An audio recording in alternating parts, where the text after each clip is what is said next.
Einstein मानव इतिहास के सबसे बुद्धिमान व्यक्ति, जो कि 20वीं सदी के प्रारंभिक 20 वर्षों तक विश्व के विज्ञान जगत पर छाए रहे।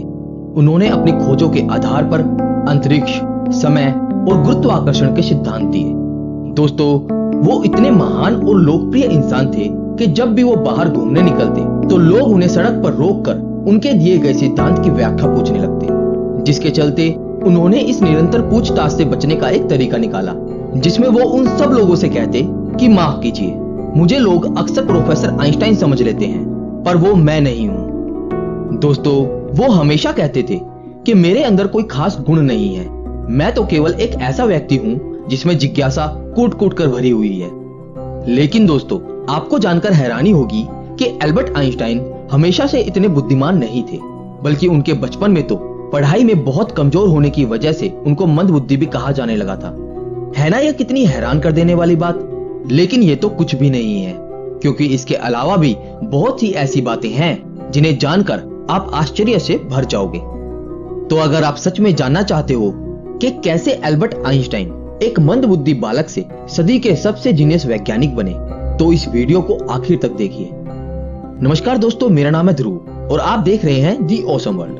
दोस्तों, अगर आपने अभी तक इस चैनल को सब्सक्राइब नहीं किया है तो इसे सब्सक्राइब कर लीजिए और इसके साथ वाले बेल आइकन पर क्लिक जरूर कीजिए। दोस्तों, एल्बर्ट आइंस्टाइन का जन्म 14 मार्च सन 1879 को जर्मनी के एक यहूदी परिवार में हुआ था। उनके पिता का नाम हरमन आइंस्टाइन और माँ का नाम पोलिन आइंस्टाइन था। और दोस्तों, जब वो पैदा हुए थे तो उनके अंदर एक ऐसी अनोखी चीज थी जो उनको किसी भी और सामान्य बच्चे से अलग बनाती थी, क्योंकि उनका सिर किसी भी सामान्य बच्चे से कहीं ज्यादा बड़ा था। और जैसे जैसे वो थोड़े बड़े होने लगे तो उनको शुरू में बोलने में भी कठिनाई होती थी और लगभग 4 साल की उम्र तक एल्बर्ट आइंस्टाइन कुछ भी नहीं बोल पाए। मगर एक दिन जब वो अपने माता पिता के साथ रात के खाने पर बैठे थे तो उन्होंने अपनी 4 साल की चुप्पी तोड़ते हुए कहा, सूप बहुत गर्म है। अपने बेटे के इस तरह एकदम बोलने से आइंस्टाइन के माता पिता हैरान रह गए और बहुत खुश हुए। दोस्तों, बचपन में आइंस्टाइन को अपने उम्र के बच्चों के साथ खेलना बिल्कुल पसंद नहीं था और उन्होंने अपनी ही एक अलग दुनिया बना रखी थी, क्योंकि वो हमेशा पेड़ पौधों और इस ब्रह्मांड के बारे में सोचते रहते थे। उनके मन में हमेशा यह बात रहती थी कि आखिर ये दुनिया कैसे चलती है। दोस्तों, आइंस्टाइन के मन के अंदर विज्ञान के प्रति रुचि तब पैदा हुई जब उनकी उम्र 5 साल की थी और उनके पिता ने उन्हें एक मैग्नेटिक कंपास लाकर दिया था, जिसे देखकर आइंस्टाइन बहुत खुश हुए। लेकिन जब उस मैग्नेटिक कंपास की सुई हमेशा उत्तर दिशा की तरफ रहती तो उनके दिमाग में हमेशा ये सवाल आते थे कि ऐसा कैसे और क्यों होता है। दोस्तों, अपनी बोलने में होने वाली कठिनाई के कारण उन्होंने स्कूल जाना बहुत बाद में शुरू किया और आपको जानकर हैरानी होगी कि उन्हें स्कूल एक जेल की तरह लगता था, क्योंकि उनके अध्यापकों द्वारा पढ़ाई गई चीजें आधी अधूरी होती थी। वो समझने से ज्यादा किताबी ज्ञान को रटना सिखाते थे और इसीलिए वो अपने अध्यापकों से अजीब अजीब से सवाल पूछा करते थे, जिसकी वजह से आइंस्टाइन को अध्यापकों ने मंदबुद्धि भी कहना शुरू कर दिया था। और दोस्तों, बार बार मंदबुद्धि कहे जाने के कारण आइंस्टाइन को ये एहसास होने लगा कि उनकी बुद्धि अभी तक विकसित नहीं हुई है और इसीलिए एक बार उन्होंने अपने अध्यापक से पूछा कि मैं अपनी बुद्धि का विकास कैसे कर सकता हूँ। और इस सवाल पर अध्यापक ने एक लाइन में कहा, अभ्यास ही सफलता का मूल मंत्र है।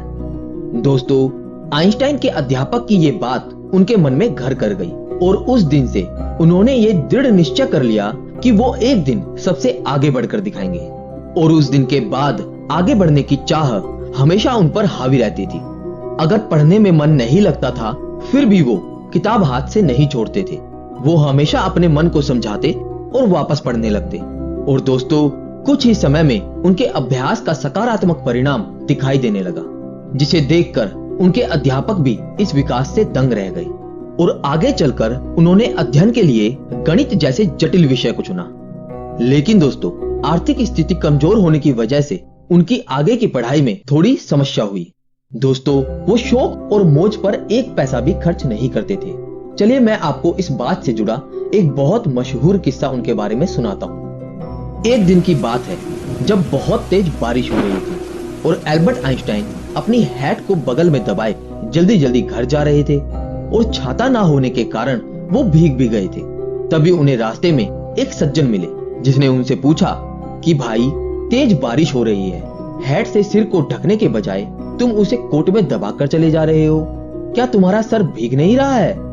दोस्तों, इस बात पर आइंस्टाइन ने कहा, भीग तो रहा है परंतु बाद में सूख जाएगा, लेकिन हैट गीला हुआ तो खराब हो जाएगा, और नया हैट खरीदने के लिए ना तो मेरे पास पैसे हैं और ना ही समय। दोस्तों, अपने कठिन परिश्रम और अभ्यास की मदद से आइंस्टाइन ने गणित और भौतिक विज्ञान में महारत हासिल कर ली। और दोस्तों, शिक्षा को लेकर उनका विचार था कि शिक्षा वो है जो आपको तब भी याद रहे जब आप सब कुछ भूल गए हो जो आपको याद था।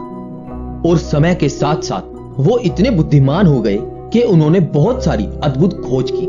आज की दुनिया उनको थ्योरी ऑफ रिलेटिविटी यानी सापेक्षता के सिद्धांत और द्रव्यमान ऊर्जा समीकरण E=mc² के लिए जानती है। दोस्तों, उन्हें सैद्धांतिक भौतिकी और खासकर प्रकाश विद्युत उत्सर्जन की खोज के लिए सन 1921 में नोबेल पुरस्कार से भी सम्मानित किया गया। और सन 1952 में अमेरिका ने आइंस्टाइन को इजराइल का राष्ट्रपति बनने की पेशकश की, परंतु आइंस्टाइन ने उनका प्रस्ताव ये कहकर ठुकरा दिया कि वह राजनीति के लिए नहीं बने हैं। दोस्तों, उन्होंने दिखा दिया कि एक मंदबुद्धि लड़का भी अपनी मेहनत, लगन और परिश्रम के बल पर संसार में कुछ भी कर सकता है। दोस्तों, एल्बर्ट आइंस्टाइन इतने बुद्धिमान थे कि वो अपने माइंड में ही पूरी रिसर्च को सोचकर पूरा प्लान कर लेते थे, जो उनके लैब के प्रयोग से ज्यादा सटीक होता था। और इसीलिए एल्बर्ट आइंस्टाइन हिस्ट्री के सबसे जीनियस व्यक्ति कहलाए, और इसीलिए उनके जन्मदिन 14 मार्च को पूरी दुनिया में जीनियस डे के रूप में मनाया जाता है।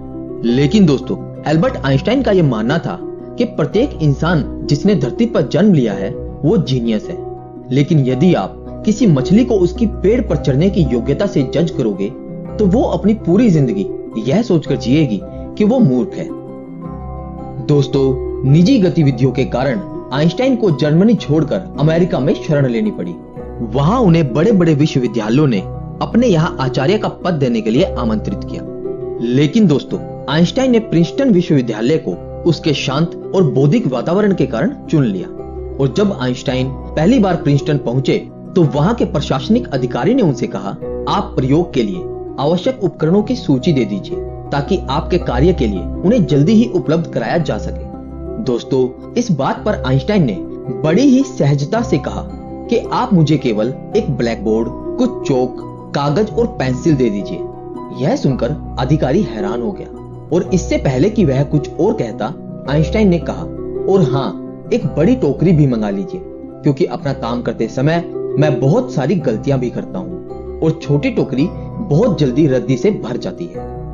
दोस्तों, आइंस्टाइन गलतियां करने से कभी नहीं डरते थे, बल्कि उनका कहना था कि जिस व्यक्ति ने कभी कोई गलती नहीं की उसने कभी कुछ नया करने की कोशिश नहीं की। दोस्तों, एल्बर्ट आइंस्टाइन बहुत अलग अलग तरह से प्रयोग करते थे। उनके प्रयोग करने का हर तरीका एक दूसरे से बहुत अलग होता था, क्योंकि वो कहते थे कि सबसे बड़ा पागलपन है एक ही चीज को बार बार करना और हमेशा अलग परिणाम की आशा करना। दोस्तों, अभी तक मैंने आपको एल्बर्ट आइंस्टाइन के बारे में वो सब बातें बताई जिससे पता चलता है कि वो कितने महान वैज्ञानिक थे। लेकिन दोस्तों, अब जो मैं आपको बताने जा रहा हूँ उसको सुन के आप चौंक जाएंगे, क्योंकि हमारे जीनियस नंबर 1 की याददाश्त कुछ खास अच्छी नहीं थी। उन्हें डेट्स और फोन नंबर्स याद रखने में बहुत मुश्किल होती थी। यहाँ तक कि जब एक बार आइंस्टाइन के एक सहकर्मी ने उनसे उनका टेलीफोन नंबर पूछा तो आइंस्टाइन पास रखी टेलीफोन डायरेक्टरी में अपना नंबर ढूंढने लगे। सहकर्मी चकित होकर बोला, आपको अपना खुद का टेलीफोन नंबर भी याद नहीं है? तो आइंस्टाइन ने कहा, नहीं, भला मैं ऐसी किसी भी चीज को क्यों याद रखूं जो मुझे किताब में ढूंढने से आसानी से मिल जाती है। दोस्तों, एल्बर्ट आइंस्टाइन व्यवहारिक दुनिया की भी बहुत सी बातों को अक्सर भूल जाया करते थे। चलिए इस बात से जुड़े कुछ किस्से मैं आपको सुनाता हूँ। पहला किस्सा, एक बार की बात है जब आइंस्टाइन प्रिंसटन यूनिवर्सिटी में कार्यरत थे, तो एक दिन यूनिवर्सिटी से घर वापस आते समय वो अपने घर का पता ही भूल गए। यद्यपि प्रिंसटन के अधिकतर लोग आइंस्टाइन को पहचानते थे, लेकिन जिस टैक्सी में वो बैठे थे उसका ड्राइवर उन्हें नहीं पहचानता था। आइंस्टाइन ने ड्राइवर से कहा, क्या तुम्हें आइंस्टाइन का पता मालूम है? ड्राइवर ने जवाब दिया, प्रिंसटन में भला कौन उनका पता नहीं जानता। यदि आप उनसे मिलना चाहते हैं तो मैं आपको उनके घर पहुंचा सकता हूं। तब आइंस्टाइन ने ड्राइवर को बताया कि वो स्वयं ही आइंस्टाइन है और अपने घर का पता भूल गए हैं। यह जानकर ड्राइवर ने उन्हें उनके घर तक पहुंचाया और आइंस्टाइन के बार बार आग्रह करने के बावजूद भी टैक्सी का किराया नहीं लिया। दूसरा किस्सा, एक बार आइंस्टाइन प्रिंसटन से कहीं जाने के लिए ट्रेन से सफर कर रहे थे, लेकिन जब टिकट चेकर उनके पास आया तो वो अपनी टिकट ढूंढने के लिए जेबें टटोलने लगे और जेब में टिकट ना मिलने पर उन्होंने अपने सूटकेस को चेक किया और जब सूटकेस में भी टिकट नहीं मिला तो वो अपनी सीट के आसपास खोजने लगे। दोस्तों, टिकट चेकर आइंस्टाइन को अच्छी प्रकार से पहचानता था, इसलिए उसने कहा कि यदि आपकी टिकट गुम हो गई है तो कोई बात नहीं, मुझे विश्वास है कि आपने टिकट जरूर खरीदी होगी। और ये कहकर चेकर दूसरे यात्रियों की टिकट चेक करने लगा। लेकिन जब उसने देखा कि आइंस्टाइन अपनी सीट के नीचे अभी तक टिकट ढूंढ रहे हैं, तब चेकर ने फिर से उनसे कहा कि वो टिकट के लिए परेशान ना हो, उनसे टिकट नहीं मांगा जाएगा। लेकिन दोस्तों, चेकर की ये बात सुनकर आइंस्टाइन ने कहा, पर टिकट के बिना मुझे पता कैसे चलेगा कि मैं जा कहां रहा हूं। दोस्तों, 18 अप्रैल सन 1955 को महान वैज्ञानिक एल्बर्ट आइंस्टाइन की 76 साल की उम्र में अमेरिका के न्यू जर्सी शहर में मृत्यु हो गई। अपने पूरे जीवन काल में आइंस्टाइन ने सैकड़ों किताबें और लेख प्रकाशित किए। उन्होंने 300 से अधिक वैज्ञानिक और 150 गैर वैज्ञानिक शोध पत्र प्रकाशित किए। दोस्तों, आज हम विज्ञान के जिन आविष्कारों का उपयोग अपने दैनिक जीवन में कर रहे हैं और इंटरनेट, सैटेलाइट के द्वारा जो जानकारियां हमें प्राप्त हो रही हैं, उन सभी आविष्कारों में एल्बर्ट आइंस्टाइन का भी महान योगदान है।